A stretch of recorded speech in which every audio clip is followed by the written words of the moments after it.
सम्पूर्णमा नमस्कार। ल है साथीहरू, म चाहिँ आज हजुरलाई एकदम धेरै मनदेखि नै हृदयदेखि नै धन्यवाद दिन आएको छु। तपाईँहरूले मेरो कमेन्टमा गएर मलाई यति धेरै आशीर्वाद दिनुभएको छ होइन।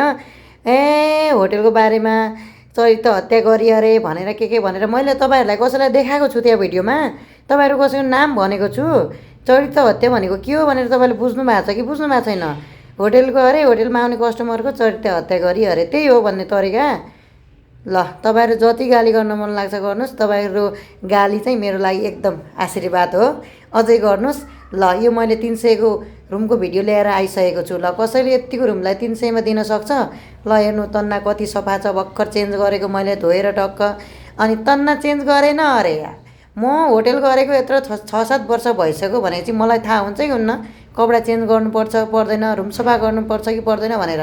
एउटा रमाइलोको लागि भिडियो बनाउँदाखेरि नि तपाईँहरू यति नराम्रो कमेन्ट गर्नुभयो। हजुरहरूलाई धन्यवाद। अझै पनि गर्दै जानुहोस्।